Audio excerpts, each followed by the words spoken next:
Bonsoir et bienvenue à vous. Un grand plaisir pour moi de vous retrouver ce soir en direct dans On se dit tout sur Média TV et on va parler d'estime de soi. Alors l'estime de soi est en psychologie un terme désignant le jugement ou l'évaluation qu'une personne a de sa propre valeur. L'estime de soi est aujourd'hui devenue un but, un objet, voire même un atout de réussite et de sérénité ainsi que de bien-être. La question de l'estime de soi s'est même posée à certains responsables politiques. Ainsi, en 90, déjà, l'État de Californie avait décrété qu'il s'agissait d'une priorité éducative et sociale de premier ordre, soulignant que le manque d'estime de soi joue un rôle central dans les difficultés individuelles et sociales. Comment structurer justement ces atouts qui constituent l'estime de soi dès l'enfance? On en parle ce soir avec vous. Madame Zoubida Ben Mamoun, vous êtes consultante en soft skills. Bonsoir Lalla, comment ça va? Très très bien, merci beaucoup Yasmine, bonsoir, merci beaucoup pour l'invitation encore une fois. C'est un grand plaisir pour moi d'être avec vous ce soir et pour parler de ce sujet justement qui nous touche tous.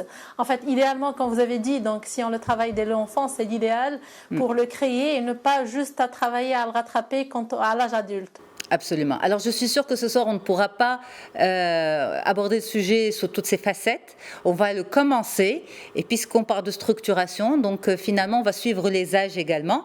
Quand on parle d'insuffler l'estime de soi chez l'enfant, ça commencerait vers quel âge? À partir de quand? Et est-ce qu'on peut parler d'âge ou finalement, c'est une philosophie et un état d'esprit de l'éducation même? C'est à tout âge. L'estime de soi, ça se construit dès l'âge où le bébé il est dans le ventre de sa maman. Lorsque le bébé il sait que c'est un enfant voulu, donc ça se sent. Donc c'est les émotions qui passent déjà. Il va avoir cette estime. Donc lorsque il est rejeté dès le départ, l'estime il est en baisse déjà dès le départ. Donc on va pas parler d'un âge exact où on doit acquérir cette estime de soi. Donc c'est vraiment à tout âge. Et la bonne nouvelle, c'est qu'on peut à tout âge le rattraper et l'avoir. Donc, si on ne l'a pas eu dès le départ, donc oui, à tout moment, on peut décider. Et si moi, je suis maman ou papa, donc avec mes enfants, à tout âge, je peux encore travailler avec ça. Mais plus les enfants grandissent, plus ça va être un peu plus difficile. Donc, ça demandera par la suite plus de patience et de calme, surtout pour les accompagner à acquérir cette estime. Ok, alors... Insuffler cette estime de soi chez l'enfant, est-ce que ça veut dire lui dire constamment « bravo, super, tu es extraordinaire » ? En fait, oui, il a besoin de ça, mais pas seulement. Donc, bravo, ça doit être quelque chose qui est bien, mais sans condition non plus. Parce que le grand problème du bravo des parents, et ça, lorsqu'on parle enfant, moi je suis l'enfant de mes parents à tout âge. Lorsque j'ai 50 ans, je reste l'enfant de mes parents. Donc, à mon âge de 50 ans, je vais toujours écouter ce bravo de mon père ou de ma mère. Donc, et c'est très important pour moi. Donc, lorsque moi je suis jeune et on me dit bravo, bien sûr, ça va m'aider. Mais le fait après d'exagérer et de le dire tout le temps, on va pas sentir sa valeur. Ça, c'est la première des choses. La deuxième des choses, le grand problème qui se passe, c'est le moule social. On va suivre un moule social.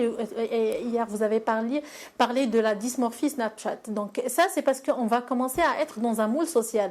Enfin, le moule social, il y a quelques années, c'était être médecin ou ingénieur. Et si mon enfant, il n'est pas comme ça, donc c'est un problème. Maintenant, c'est le nombre de followers, c'est comment je suis dans l'image dans les réseaux sociaux. Donc, à chaque fois, ce moule social, il change. Et donc, si moi, je ne suis pas comme ça, donc ça commence à créer problème. Donc, écoutez, bravo. Est-ce que c'est le nombre de j'aime que je vais recevoir sur ma photo que je vais mais poster, revenons à l'enfance. Ça va être bravo que je vais écouter directement de ma mère. Restons au niveau de la petite... Voilà, restons au niveau de la... Amour. D'accord. Si vous permettez, juste pour qu'on structure bien aussi notre interview, restons au niveau de la petite enfance. Vous avez dit, ça commence vraiment dès la grossesse. Et c'est une question d'éducation. Alors justement, c'est là où l'énergie, j'ai l'impression, entre en jeu aussi. C'est une question d'éducation et d'énergie qu'on transmet à nos enfants. Parce que vous êtes également spécialiste en énergie. Effectivement, c'est une énergie parce que moi, je vais demander à l'enfant d'avoir son estime de soi. Mais en fait, aie confiance en toi. Il faut que tu aies de l'estime en toi. Mais l'enfant, il ne comprend pas ce langage. Oui. Il ne comprend que copier ce que font ses parents. Donc, si la maman ou le papa, ils ont un manque d'estime en eux, déjà, ça se transmet. Donc, l'énergie se transmet. Lui, il est en train de copier ce que fait exactement un de ses parents. Donc, aussi, c'est le frère et sœur. Et donc, si moi, mon grand frère ou ma grande sœur, il a un manque d'estime, ça va m'impacter, ça va m'influencer aussi. Ok. Mais alors, justement, donc ça passe aussi par comment on s'adresse à eux, qu'est-ce qu'on leur dit, comment on les accompagne, comment on accompagne leur réussite et comment on accompagne aussi les petites failles, pour ne pas dire les échecs. C'est pour ça que tout à l'heure, j'ai parlé de est-ce qu'il faut toujours dire à un enfant bravo, félicitations. On va dire à un enfant, on va prendre les 5 premières années de vie. D'accord ? Est-ce qu'il faut toujours lui dire bravo, ou bien quand c'est pas bon, il faut lui dire écoute, tu as essayé de faire de ton mieux, mais ce n'est pas ça. En fait, bravo, oui, on a besoin de l'écouter. Moi, j'ai besoin de l'encourager. Donc, c'est pour ça que j'ai parlé de cet encouragement non conditionnel, en oubliant le moule. Donc, en fait, moi, j'ai besoin d'écouter. Moi, à tout âge, comme j'ai dit, donc on a besoin d'écouter bravo. Oui, on doit le dire face. Oui, j'ai besoin de ça. C'est un besoin naturel de l'enfant et même de l'adulte. Moi, j'ai besoin d'écouter ça de mes parents. Mais est-ce que c'est à chaque fois? Peut-être pas, non.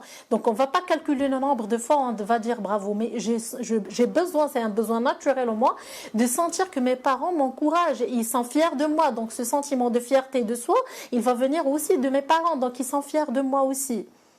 Ok, d'accord. Alors, on va prendre aussi un enfant qui rentre à la maison avec une mauvaise note, parce que ça aussi, ce sont des choses qui arrivent et qui peuvent, de la manière dont elles sont gérées par les parents, petit à petit impacter cette estime de soi chez l'enfant.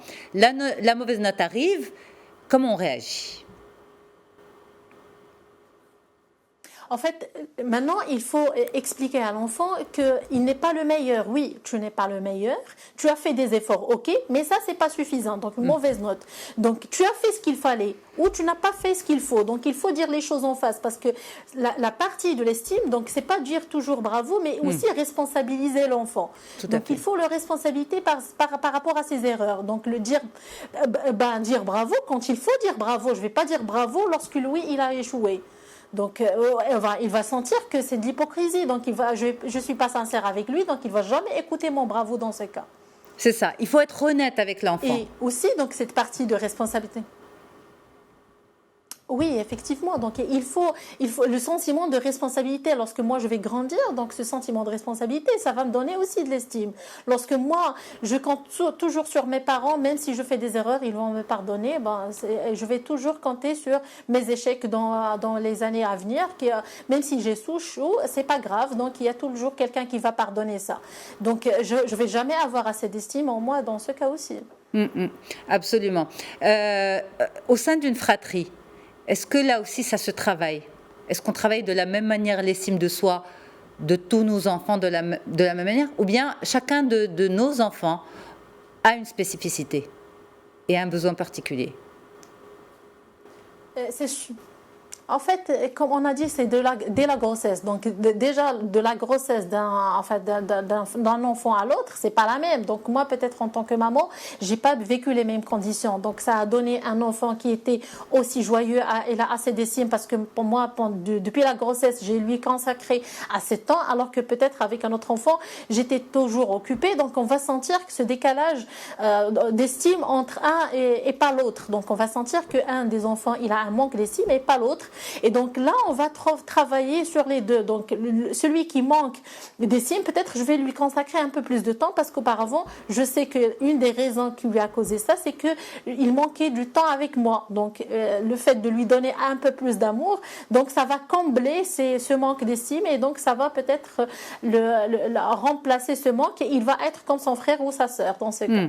Alors puisque Madame Ben Mamoun, vous abordez justement les causes, est-ce qu'on peut les développer un peu plus parce que ça va permettre aussi à nos téléspectateurs peut-être d'avoir cette autocritique devant leur petit écran, se dire bon, mon enfant, je le vois en retrait, je trouve qu'il a il est un peu timide, il a ce manque d'estime en lui.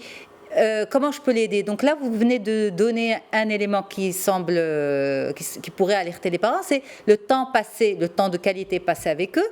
Ça pourrait être quoi d'autre? Quel autre manque? En fait, la première des choses et essentielle, c'est l'acceptation. C'est l'acceptation de soi et de l'autre.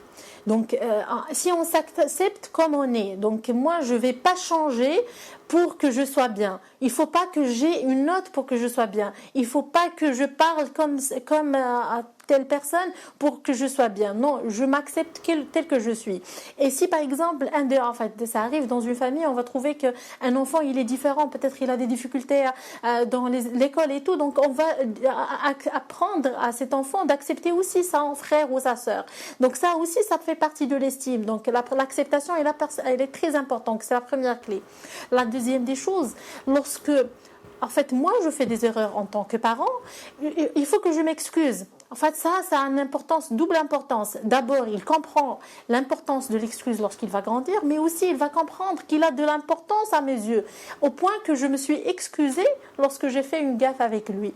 Donc comme ça va augmenter l'estime. Donc lui, c'est pas que lui qui fait les bêtises. Moi aussi, ça m'arrive de faire des choses qui sont pas bien, et donc je vais venir auprès de lui. Peut-être, on a parlé tout à l'heure du temps, de qualité que je vais passer à lui, mais peut-être des conditions de travail ne m'ont pas permis ça. Donc je vais m'excuser auprès de lui. Donc je vais combler ce temps que je n'ai pas passé avec lui avec des excuses, et donc je vais lui demander, donc voilà, et je vais lui expliquer mon amour, et cet amour que je vais lui donner en expliquant ça augmente l'estime en soi. En fait, par la suite aussi, donc il faut lui montrer que tout le monde est égal dans cette vie. Donc c'est pas quelqu'un, peut-être il a une chose de plus, et moi peut-être j'ai quelque chose de moins, mais c'est sûr que j'ai d'autres qualités et de compétences. Donc en tant que parent, je vais aider mon enfant à voir ses qualités, à voir ses compétences que j'ai de plus. Donc nécessairement, moi en tant que parent, je vais les voir et je vais l'aider à comprendre ses compétences et ses petits talents cachés, une petite passion peut-être qu'il est en train de faire, et ça montre un talent. Et chaque enfant, il est talentueux autrement. Chaque enfant, il a une certaine intelligence. Donc, en fait, il n'y a pas quelqu'un qui est moins intelligent que l'autre, mais chacun, il a une certaine intelligence d'un côté. Donc, il faut que je l'aide à commencer à voir ça aussi. Mais il faut aussi que les parents acceptent que... On a parmi les points aussi. Et il faut également que les parents acceptent cette idée que tous les enfants n'ont pas la même intelligence et ils ne sont pas tous super bons en maths. Mon fils peut être très bon en littérature, mais pas bon en maths, et c'est pas parce que j'idéalise cette branche et que mon fils n'est pas forcément bon en ça, alors que voilà, même les parents, on aide nos enfants, mais il faut aussi qu'on fasse un travail sur nous-mêmes, parce qu'on a été, comme vous l'avez dit, formatés à valoriser certaines intelligences. En fait, parce que l'intelligence la plus connue, c'est l'intelligence logico-mathématique. Alors, qu'on va calculer avec un quotient intellectuel, alors qu'il y a 8 intelligences, il y a beaucoup plus d'intelligence. Donc, il y a l'intelligence émotionnelle, il y a l'intelligence verbale, il y a l'intelligence corporelle, il y a l'intelligence artistique, naturaliste. Donc, il y a beaucoup d'intelligence, et donc un enfant qui bouge, qui arrive à manipuler son corps, donc il est très intelligent, mais autrement, mais pas avec l'intelligence mathématique. Donc, il n'a pas nécessairement une grande note en mathématiques, mais il peut être athlète, par exemple. Donc, on ne va pas dire que l'athlète, il est moins intelligent que le mathématicien, pas du tout. Donc, je vais accepter cette différence, et on s'accepte et on comprend que, en fait, chaque enfant, il est intelligent autrement, il est talentueux autrement, et je vais le comprendre et lui faire comprendre ça aussi. Absolument, talentueux à sa manière. Parmi les choses aussi, effectivement, et parmi les choses aussi, c'est les mots positifs que c'est le discours positif. Donc, on a, pratiquement la moyenne qu'on a de pensées par jour, c'est 60 000 pensées par jour. Et donc, dans ces 60 000 pensées, donc moi, je vais aider mon enfant à parler positivement, au moins de dire des mots positifs dans notre langage quotidien, et surtout entre enfants. Et plus ils grandissent, plus ils ont ce langage négatif. Donc, et celui qui part positif positif, donc c'est lui qui est peut-être anormal. Donc ça va baisser par la suite l'estime de soi. Donc si moi je veux aider mon enfant à augmenter son estime, c'est important que j'inculque chez lui ce langage positif. Mais là, on va faire attention. Le langage positif, c'est pas que moi je suis le meilleur, non. Au contraire, moi je suis bien, je ne suis meilleur que personne et je ne suis mieux que personne et personne n'est vraiment mieux que moi. Moi je suis différent, chacun est différent. Donc avec l'acceptation, mais en même temps, je suis bien, j'ai beaucoup de qualités, j'ai beaucoup de talent, j'ai énormément de choses à exploiter. L'avenir est devant moi. Tel mot positif que c'est important, l'enfant il écoute de ses parents et qu'il va apprendre à répéter avec lui seul. Ok. Alors, maintenant, c'est vers quel âge que l'on constate les failles au niveau de l'estime de soi, en moyenne? En moyenne, à partir de l'âge de 4 ans. À partir de l'âge de 4 ans, on va commencer à constater donc cet enfant qui va s'éclipser entre 3 ans, des fois même 2 ans, 3 ans, peut-être, c'est juste petite remarque, mais 4 ans, ça va commencer à être visible. Et donc, cet enfant, il va commencer à s'éclipser lorsqu'il va être en société, il va commencer à être avec des amis, avec des gens de la famille, il va s'éclipser, donc il n'arrive pas à parler avec eux. Lorsqu'il va partir à l'école, il va être à l'écart et il va choisir son coin. Donc ça, c'est de petites alertes qui vont dire, voilà, cet enfant, il a un manque d'estime, donc il faut travailler sur ça. Est-ce que le manque d'estime, c'est le manque de confiance? Est-ce que c'est la même chose? C'est pas la même chose. Donc, le manque d'estime, c'est en fait l'estime, c'est un peu la fierté de soi. Donc, avec cette fierté, avec cette estime, moi, je peux avoir de la confiance pour faire beaucoup de choses. Donc, alors que la confiance, c'est vraiment lorsque j'ai confiance pour faire quelque chose ou là j'ai confiance en quelqu'un. Alors que l'estime, c'est vraiment la fierté de soi. D'accord. Donc, c'est deux choses c'est des choses complémentaires, on va dire. Complémentaire, voilà, c'est complémentaire. C'est pas tout à fait différent, mais c'est complémentaire. Mais on les travaille de la même manière pour un enfant, non? Pardon, j'ai pas bien. On les travaille de la même manière. J'ai pas bien écouté. Il n'y a pas de souci, je répète. On les travaille de la même manière. En fait, on les travaille. Un peu, on les travaille de la même manière parce que l'estime de soi, donc je réplique toujours sur l'estime de soi. Donc là, je vais augmenter la fierté, donc je vais augmenter l'amour envers moi. Donc qu'est-ce qui va causer l'estime de soi? C'est lorsque par exemple un de mes parents, par exemple, ne m'a pas donné assez d'amour. Donc il y a des parents qui sont pas assez expressifs. Donc pour compléter ce qu'on a dit, donc ils nous donnent par exemple, il y a une maman pour responsabiliser son enfant et qu'il soit vraiment un enfant responsable et qu'il va être un adulte responsable, il ne va même pas lui faire un câlin. Et il y a beaucoup de parents comme ça. Donc, mais ça, c'est par rapport à l'estime, à la confiance. Lorsque moi je manquais d'estime, peut-être j'ai pas eu confiance en moi pour passer un bon entretien. J'ai pas eu confiance en moi pour parler en classe.